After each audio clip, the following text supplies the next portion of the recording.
Hey there, John Fort. Well, welcome back to the program. It's good to be here. Yeah, so John, we've had you on multiple times in different capacities, but it seems like in recent years it's mainly been to try to address parenting issues. We've Yeah. we've got a lot of issues that parents bring up, and today what I'd love for us to talk about is actually a concept that you brought to us, which is, hey, what does it look like for, or why is it important that parents be relatively transparent with their own histories and their own stories of brokenness with their kids, and that's actually a good thing. When I think many parents, and I fell into this category before I became a parent, I thought, man, when I'm a parent, I'm never going to share anything of my brokenness and my history, because I'm thinking that's the worst possible thing that can happen. So can you kind of set up this conversation for us and maybe help parents start to think about even their own histories in a different way as they relate to their kids? Yeah.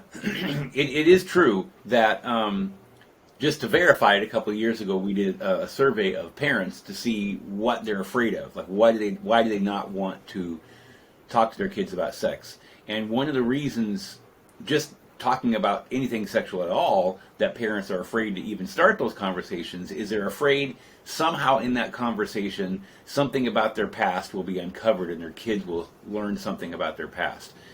And so we kind of wanted to press in, like, why are you afraid of that? Which it's obvious, but we want to make sure we understand. And basically, is the parents are thinking, if my kid knows that I made these mistakes with my sexuality, then either it's going to give them permission to do the same thing, or they'll, more importantly, more commonly, they're going to lose respect for me. And so we're afraid that our kids knowing our story is going to hurt our relationship with them, that they're going to kind of look down on us and that kind of thing. Yeah. But that's not true at all. Well, and I think it's important just to pause for a moment. And one of the things that is so critical, we talk about this in, like, let's marriage restoration. When a couple has had brokenness and they're trying to kind of learn each other, and especially when the spouse, let's say the husband that was the one that betrayed, and then he's trying to understand and learn his wife as she's going through this healing process. One of the key things that we teach in that scenario is you have to learn to validate emotions. Like the reality that whether I understand these emotions or not, they're real. And so I think it's important for us to validate the reality of the emotions that parents feel about fear, and going, man, I'm really terrified of my kids ever finding out about the things I did in my past. And maybe there's multiple reasons for that. Some of that may be, like you said, the respect issue, right? Some of it might be because maybe the parents have been trying to present themselves to their kids as something they aren't. Maybe they've been trying to present themselves as, I do have it all figured out and I have all the answers. And if it came out that, good grief, dad did that or mom did that, then maybe their house of cards that they've built would get blown away. So how do we help parents, one, to be able to just say, okay, it's real to have those fears, but why are they maybe unsubstantiated in reality in terms of what that means to the relationship with their children? Well, I like to use the analogy. I use the word leverage on purpose. Like a lever, if you're trying to pry something loose, you use a crowbar or something and you wedge it in there, and that extra leverage, the extra force helps cause something to happen, move something you're trying to move, or unstick something. Well, our stories, that emotional part of our stories, is the leverage. See, the parents are not the only ones who are afraid. The kids are afraid. And the kids are having sexual feelings themselves, and they may be thinking, well, if mom and dad present themselves as having everything together, they certainly never had feelings like this, so there must be something wrong with me, right? Or let's just give an example. All kids are going to be exposed to pornography. Today, that's just inevitable, right? It's almost never the kid's fault. I think, Jonathan, this is a different topic. Both you and I were exposed to pornography because someone showed it. We didn't have any idea what was about to happen, right? Oh, absolutely. But Yeah. So our kids are going to see pornography probably because someone will show them to them or something like that. And when they do, boys and girls will get feelings inside, excited feelings inside, and they're thinking, I know I'm not supposed to look at this, but I feel like I want to look at this. I don't want to talk about that. There must be, mom and dad would certainly never understand that, right? Mhm. And so this is what I'm saying. We have our fears as parents, but our kids have their fears. And the fears that kids have are my parents won't understand how I feel, and that I'll get in trouble for even the questions that I want to ask, okay? And so parents sharing our story first is that leverage to open that door to where they're saying, oh, maybe mom and dad do understand how I feel, right? Yeah, so Maybe I'm not messed up. yeah. Yeah. So let's talk about, I mean, I don't want to jump too quickly to all the practical application about this, but some of the things that are popping into my head here are, okay, when do you start having these kinds of conversations about your own history? What do you share? What does that look like? What's the difference in terms of what you may share with your 5-year-old child versus your 10 or 15-year-old child? Can we start unpacking a little bit of that? Because I'm sure there are parents out there that they've got younger children. There are parents out there that have maybe teenagers. Maybe there's parents, there's things, they've got 20 and 30-year-old kids that have never known anything about their story. How would you help them to begin to, like, where's the starting place maybe for them to take that step to letting their kids know more about their histories? Mm-hmm.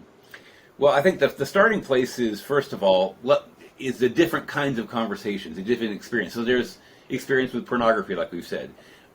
There may be experience with masturbation, for example. That's another topic. There may be experience with their feelings, just feeling that curiosity and interest in sexuality. Those are 3 different kinds of topics, right? So you might think, you look at your kid, whatever age they're at, and thinking, what age did I first start experiencing these different things, right? And so my kid, at least by that time, needs to have that conversation started. Now, if they're 20s, we need to have all those conversations, and you just kind of have to figure out which one you want to start with. And that does really happen. Multiple times parents start working with their own past, and then they have a kid in their 20s or even 30s, and they've never talked with them about that. And that can really open the door to deeper conversations with them. But if their kid is 5, you're not necessarily going to want to talk about that kind of thing necessarily, but when they get a little bit older, well, here's one thing is, the things that we experience as kids today experience the same things much younger. Mm-hmm. And so I was exposed to pornography at 9 years old. I think, Jonathan, you were 12, Yeah. right? So today, if it was today, my kids are grown now, but if it was today, I would probably want to have that conversation by 8, because they're going to be, it's likely to happen before it happened to me. Does that make sense? And so, and this keeps getting younger. Now, you might talk to an 8-year-old different. You might not say pornography. You might say, naked pictures of people, and you might talk about, like, when you see a picture and it makes you feel kind of funny inside. To use their language. Unless I want to talk about it. That happened to me. So you don't have to say the age that happened. The younger they are, you just say, when I was a kid, somebody showed me some pictures, and I knew they were pictures I shouldn't be looking at, and it made me feel kind of funny inside, and I didn't know I didn't tell my parents because I was afraid, but I want us to be able to talk about that. You see, that's a different kind of a conversation. When a kid's 10 or 9 even, you can have that conversation again, and then you start talking, when you use the word pornography, and you may, that kind of thing. So you're going to have to revisit these conversations often. Now, you said this. Then Go ahead. Once a kid has actually been with the pornography, once they've actually experienced what you're talking about themselves, then you have a deeper conversation at that level. If that makes sense. Yeah. You've used a word several times that I think, you're so familiar with it that I think a lot of times you can just fly right by it. But you've used the word feelings. And let's just talk honestly about that. That's maybe part of the fear that parents have, is they never actually dealt with those feelings that they had when they looked at pornography. Maybe they got entangled in a porn addiction, or maybe they, had promiscuity as part of their history, and maybe there's still some unresolved wounds or addictions or some of those kind of things. How do you help parents navigate? What does it look like if you have unresolved issues related to your sexual history? And then how do you engage your children in those topics when there's unresolved past pain or past? Right. So one of the things that counselors have helped me understand is we shouldn't be talking about our story in areas that we've done no work in. Okay, so let's say that early sexual experiences or sexual abuse happened to us. If we haven't seen a therapist about that and talked about that with some, we're not in a good, healthy position to talk to our children about if someone tries to touch you, that kind of thing, because we have so much emotional baggage around that we're going to not react well. Does that make sense? Yeah. So we'll panic. The reason that we need to be we don't have to be completely done, but we need to start working. So that was sexual experiences and abuse. If it was pornography, we need to have developed some kind of accountability, perhaps counseling, maybe a support group or whatever. We need to be engaging in our own help. We just need to start it. We don't have to finish it, but just start it before we start talking to our kids, because otherwise, to say a parent who is still looking at pornography all the time, talking about their kid like, you're probably going to see this, and trying to talk about it, the parent has nothing to offer the kid because they don't have any idea how to stop themselves. But if the parent has begun working on that and they've learned a few things, they're not perfect yet, but they've learned a few things, they have a few things to tell their kid. And they're, by example, showing their kid, hey, we don't keep this stuff secret. We find people to help us with it. Do you see what I'm saying? And so that's part of this, is that it doesn't help a kid. Somebody put it this way to me. We don't want to join our children in their chaos. We want to invite them into our calm. And so for us to be calm, we have to be working on our own emotional issues. Sexuality has tons of feelings and emotions and baggage caught up in it. And you never know when you might need to go revisit something that you've been through and talk with people about it, whether it's a therapist or friends who maybe been through the same thing, whatever. Well, let's talk about... We don't want to turn... You don't want to turn your kid into your accountability partner or your therapist. Absolutely, yeah. Let's talk about the tendency to have perfectionistic ideas around dealing with the topic of sexuality as a parent to your child, and why number one, that's unrealistic, and number two, it's actually detrimental, because a little bit of what I'm hearing you say is some parents, maybe because they've either got issues they've never dealt with in their past, or maybe they're in process of dealing with a porn addiction or maybe some wounds from their past, that then they feel like, until I have this neatly tied up in a bow and I've got it all figured out, I can't talk to my kids at all about this. Can you address the reality that there's a sense that both parent and child are on an in-process journey, and they may be at different stages, but why is it important for parents to, like you said, invite their child into that process wherever they are in their stage, and use their story as a way to do that? Well, let me use anger as an example. Let's put sexuality aside.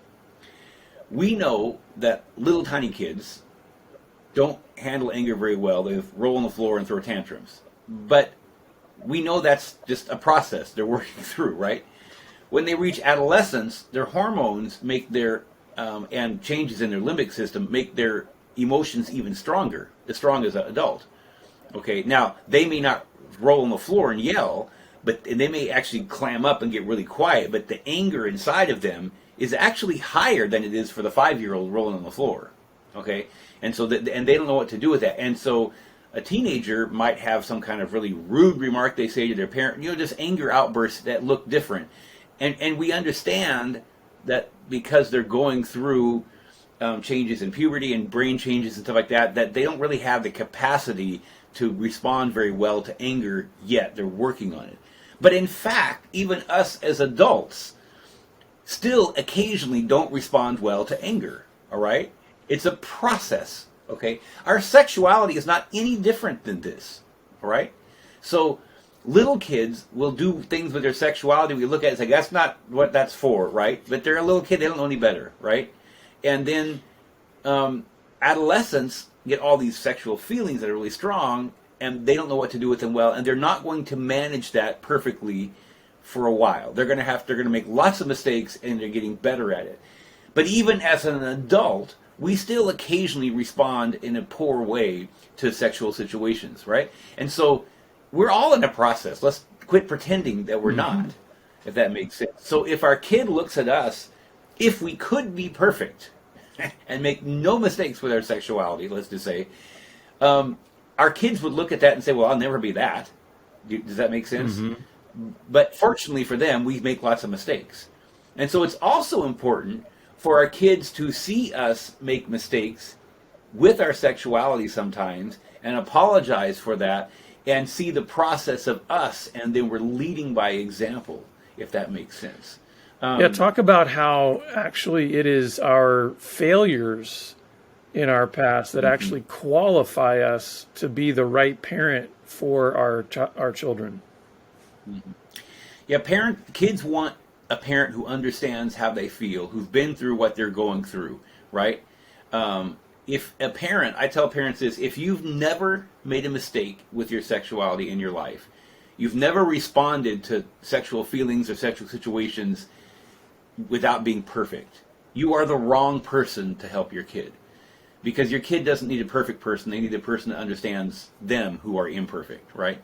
And so, and because we've been through that, we can help them. It's a calming. We're inviting them in to say, hey, I went through that too, I got through it, let's talk about it. Just, you know, saying, does that make sense? And so, yeah, it's in fact, sometimes I meet parents who think, well, I've never had any issues with that. They have. They're just not wanting to admit it to themselves. But the thing is those are the kind of parents I am nervous about working with their kids, because they're presenting this image to their kids like, well, I never did anything. I never responded to sexuality wrong ever. What's wrong with you? You know, that distances a kid from their parents. That makes them feel like mom doesn't understand or dad just totally can't relate to me. Then the fear the kid has that my parents don't understand me becomes real.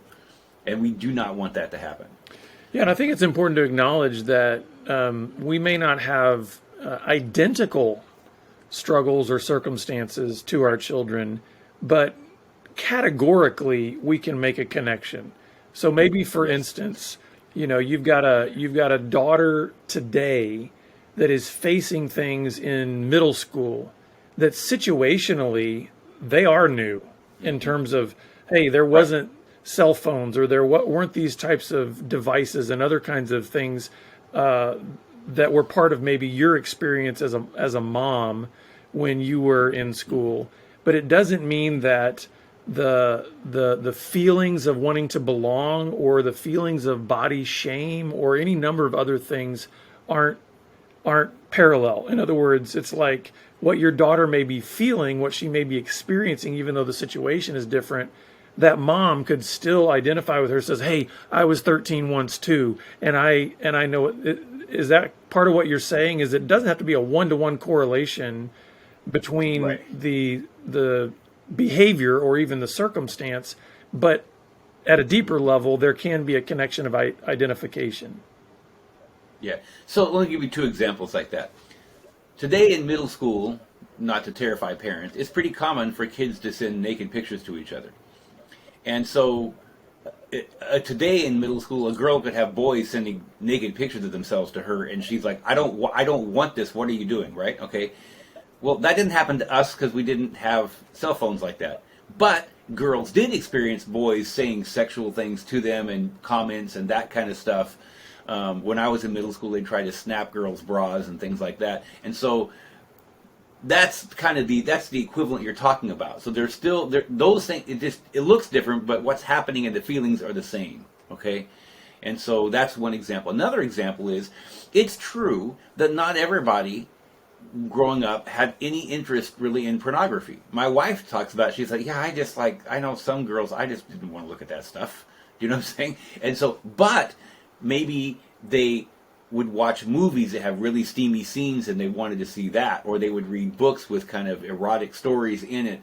It's all the same thing, You see what I'm saying? And so we can find something that has a parallel there, if that makes sense. Um, Yeah, now let me ask you this. So I can imagine parents listening and they're wanting to get ideas for how to do this, but at the same time, we need to recognize that if these types of conversations have not been happening in the home, you can't just expect to flip a switch and with great ease and confidence be able to just have a seamless transition into these kind of conversations. On in two things I'd love for you to do. One is give maybe some help for parents to gain the courage that's necessary to step into an unknown realm. This is going to be unfamiliar. It's going to be awkward. They're going to fumble around a lot. But secondly, can you also warn them of any pitfalls to watch out for? In other words, things that would not be a good idea to do in the sense of connecting your story with your child in order to help them grow in integrity. okay, that's a lot of stuff. The first thing is to make it easier. Um,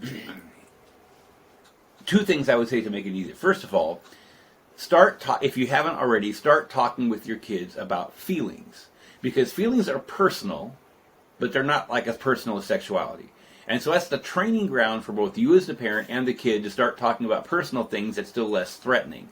And so it's kind of a way of getting used to being in the shallow end before you get in water over your head kind of deal. And there's lots of tools we can share with parents about help them with that process. Second, as a parent, while you're doing this, working with about feelings with your kids, talking about feelings, we need to get used to talking about our story. Because if we try to tell our story and the kids can tell we're panicking and freaking out, that's not helping. So talk with your spouse. Like, here's the funny thing is a lot of spouses have never talked about, like, when did you first see porn? How did that happen? Or if you're single or something, then talk with another adult. Have you ever told anybody how you were first exposed to porn? Or have you ever told anybody about the first time somebody said something hurtful to you about your body or your sexuality? It's like, we're not supposed to be secret. We all go through stuff like that. And so practice getting used to talking about that stuff. And then as with the person you're talking with, you need to affirm each other and say, that must have been really hard. Or I experienced the same kind of thing. That kind of helps us calm down enough that we can maybe do that with our kids. Now, you were talking about things to avoid, details. So we again, so two things. First of all, don't go into graphic detail. Don't paint a picture in their head. And some of us have experienced really traumatic things. Like my history included sexual abuse that started when I was 5 years old. And I don't need to tell my kids that they know about that now. They're adults, but I didn't need to tell them about stuff, especially details about that if I am trying, if I don't think that's going to have happened. We do talk about, like, if somebody touches you or wants to do whatever, but you want to tell us. But what I'm saying is like some people have gone through really, I've talked to guys who, like, at 5-6 years old, somebody showed them pornography and they started using pornography at that age, or all this kind of stuff like this. Is that some stories that we have as parents are pretty extreme, and we don't want, and so that doesn't mean we need to tell our kids about that when they're 5, because we're making sure that doesn't happen to them. Does that make sense? So no details, and also if you have an extreme story, that doesn't mean your kid's going to, and you may talk about parts of those, but I guess what I'm saying is, a minute ago I said, like, I was exposed to porn at 9, so I want to talk to my kid at 8. Well, but I was sexually abused at 5, but I'm not going to talk about the things that happened to me when my kids are 5, because I'm trying to make sure that doesn't happen to them. Does that make sense? Yeah. That's too much detail. Those kinds of things. And then no secrets from your spouse. So if you're married, it doesn't mean, well, let's say you're talking with your kid and they're talking about something that happened to them, and you remember a story that was similar that happened to you, but you haven't told that story to your spouse. That doesn't mean you need to say, hang on a minute, son or daughter, and go run and talk to your wife before you come. No, it just means, I'm going to tell you a story I haven't told my spouse yet, but I don't care if they know. The idea is, you don't ever want to put your kid in a situation where they feel like they have to keep a secret from one parent to the between one parent's secret from the other. That's not okay to do that. So Well, those are some things. also, that how important is ahead, it? How important is it to really guard against shame language around sexuality, and also, what would you say about trying to have also a balance between statements in terms of you sharing aspects of your story with questions to invite your child into more dialogue about their own story? Anytime our kids are exposed to something about sex, they're going to have new questions. So, for example, if you find out your kid was exposed to pornography, whether they looked at it or someone showed it to them, they're going to have new questions they didn't have before. So whatever you talk about, you end with, do you have any questions for me now?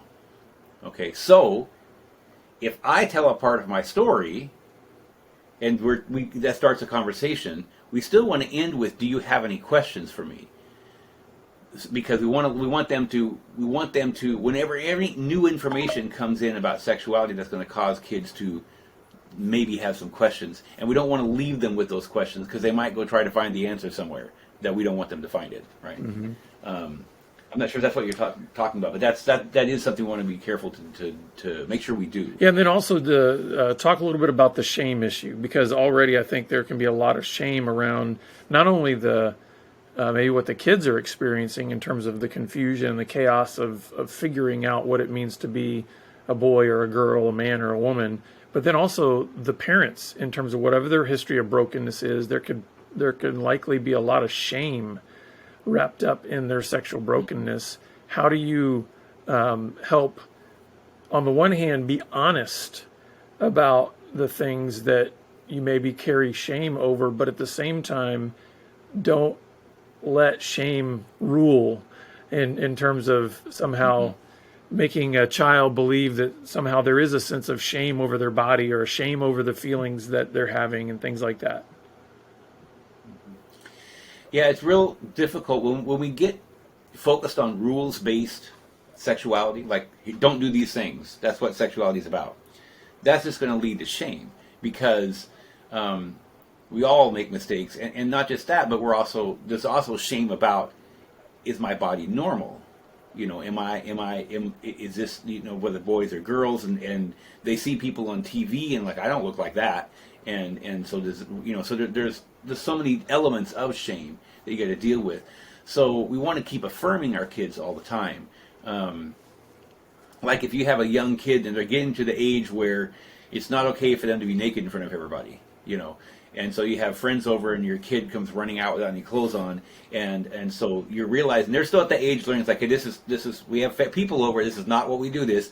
So you need to respond to that without shaming them, right? Because you don't want them to learn that like my body is a bad thing, right? So we need to respond to that in a way that is loving and caring and not getting mad at them, if that makes sense. Even though we may feel embarrassed, our guests probably understand that this is just, they're at that age where they don't quite get this yet, and so those kinds of things, we want to make sure that we're not doing that. But you also mentioned the whole thing of shame of parents, and I already have said we can't make our kids our therapist or our accountability partner. So if we've got stuff that comes up, and this happens throughout our life, things will come up that we've experienced and we haven't thought about in decades, and it starts to create shame in us. Well, we need to find a place to talk about that that's outside of our family. We can talk to our spouse about it. If the kid is old enough, it is appropriate, we can talk a little bit about it to our kid too, just being honest about things. But we're going to need to find someone to unpack that with and process that with. And that can happen over and over again through our life. It's not like you do it in your 20s and you're done. Mm-hmm. It's not how it works. Right. And so over and over again, and that can look lots of different ways, and maybe that's a topic for something else, but when we have something that starts building up in ourselves as parents, is causing us shame, we need to deal with it, right? Otherwise what's going to happen is our kid will do something that triggers this shame and fear, and we're going to react in a negative way that shames them, and now we're causing damage instead of instead of helping them. Well, John, I know we've probably just barely scratched the surface, but we're out of time, and I'd love for you to just share any final thoughts with the parents out there, and also let them know where they can get some more resources that could help them with these kinds of conversations. Okay. We've talked about a lot of things. We've talked about emotions. We've talked about sharing your story. And parents today are very, very busy. And families they don't have time. One thing we've been hearing from parents is like, don't just give me a book to read that I have to read the book and figure out how to get this to my kids. So there's some new things out that can be helpful. There's a new course that will be starting next month here on emotional resilience that you can find at Pure Life Academy under Family. And there's a family thing, emotional resilience, and that is to lead through the conversations about feelings. And it's just like very short, like 5 minutes or less video to watch with your kids, and then here now talk about this. And so it just helps you. And then as far as the unpacking our stories about sexuality and unpacking all that kind of stuff, there's a course called A Family Game Plan for Responding to Porn Use. And that actually any kid who's reached puberty, that's a great one to go through you go through it with them, and it helps all these conversations we've been having. It basically walks you through having those conversations. So those are two things that are made for the modern busy family that have 5 minutes a day or less to work on something, right? And so those are some things. Again, that's in purelifeacademy.org under the family section. Yeah. Well, we'll definitely link to all of that in our show notes. But John, thanks for being back with us again and for just sharing what you've been learning over many, many years of not only doing this professionally, but you're a veteran parent. So thanks for sharing with us. All right. Thank you for having me. Well, listeners, we're glad that you're with us. We'll put all of those links and everything in our show notes to help you just take next steps with your kids as you learn to share your story in a way that helps them connect better with you and be able to navigate their own story of sexuality with integrity. We look forward to seeing you back here again next week on the Pure Sex Radio program. Have a great week.